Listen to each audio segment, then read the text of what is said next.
When I set up the Aleks homework, I noticed that not all the problems were completely obvious, easy to work with ratios. Some of them were really ugly. And so I just want to do a quick demonstration of how you can work through these ratios. For the most part, it's not too complicated, but I just figured I should use a quick lecture in case anyone was stuck.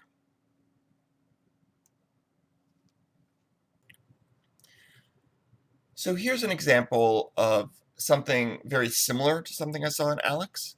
We're looking at concentration changes in N2 and concentration changes in H2 and rate changes.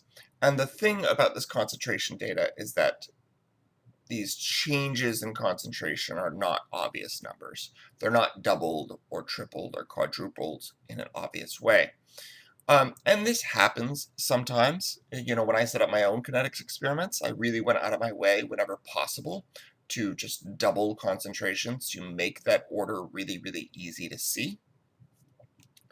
However, sometimes you can't do that. I had one experiment where the changes in rate were so dramatic that I had to change concentration by 1/10 every time. So 1.1, 1.2, 1.3, just to get enough data to put together the order. And so as a result, these concentration changes were really tricky to kind of run through mathematically and make sure they were working correctly. All in all, it's not that bad. There was a lot of possible error that would show up. So in this one, I'm looking at trials 1 and 2 because only N2 is changing and H2 is not. So when I do that, I get a concentration change for N2 of 2.14 and a rate change for N2 of 2.15. So we don't even have to do math here. That's obviously first order. It gets more complicated for H2. We're looking at trials 1 versus trials 3. We're looking at a concentration change ratio of 7 times more H2 in trial 1 than trial 3.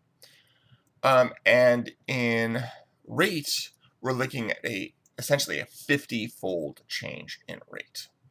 Now, obviously that's not first order, right? So we really only have two other options. It's obviously not zero order either. It clearly has an effect. The easiest way to find these values is just to plug in squared, and technically you could plug in cubed, although that almost never happens. So 7.04 squared gives us 49.56. It's obviously being squared. It's obviously second order. There is another way to do this, which is we can use the logarithmic values to find the actual order. Now, this may be helpful in Aleks. It seems like they're a little bit more straightforward than that. But this is really going to be helpful when you're using the lab. And that's because our lab data is going to be ugly. The orders are not going to be quite right, and that's just because of the way we're measuring the rate. So the way we do this is, instead of just plugging in an order and seeing the answer, although you can do that, what we're going to do instead is try and solve for y directly. So what I'm going to do over here is I'm just going to take the log of the rate change over the log of the concentration change, and of course that gives me an order of 2.01. So again, what you're going to see is that the data in the lab especially doesn't work out cleanly. You can approximate what the order is, and I'm generally fine with that, but this is a more mathematical way of getting the exact value. So let's try another problem, and in this case, I didn't just change the concentration ratios, they're a little bit off. I also fiddled with the rates a little bit, so they're not quite right. And I do want to point out that this modification I've done here is pretty minor compared to what you see in the lab. Rates are really, really hard to measure, and they have a lot of error in them. So we almost never get orders in the lab that are quite right. And as I noted in the lab this week, they're going to be even worse than that. So it just gives you a quick demo of the kind of problem you might see in the lab.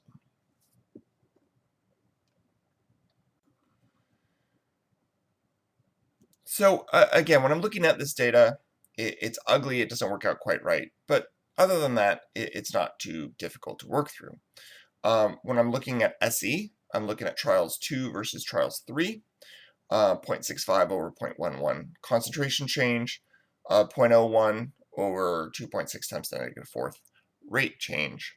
If I find those ratios, it equals out to 5.9 to the x equals 38.8.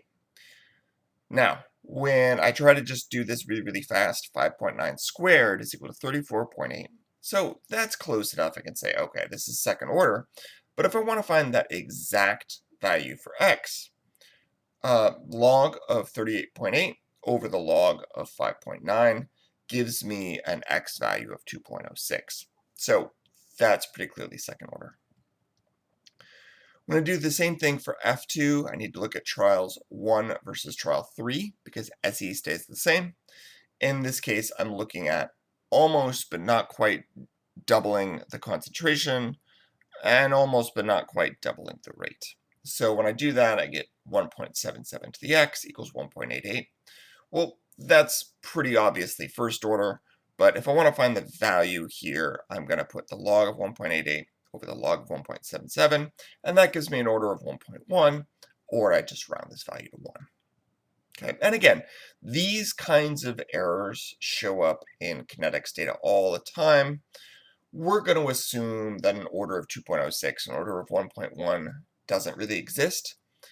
This just is natural error that's in the measurement, and so we're not getting the exact order here, but we're getting pretty close, probably much closer than you would in real data.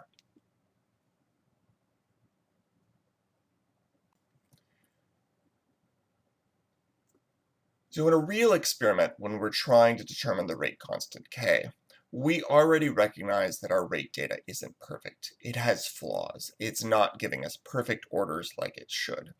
So that's going to show up in our rate constant k values as well. And so in a real experiment, what you do is you measure the rate constant k for as many different experiments as possible. And hopefully the average value of that rate constant k gets us pretty close to the real value. And usually we have some margin of error that we would identify in a real chemical paper. So if I do this for trial 1, again, I'm putting the rate equal to k times the SE concentration squared times the F2 concentration. I get a rate constant of 0.0762. If I run the same math for trial 2, I get 0.0796. And if I run it for trial 3, I get 0.0716.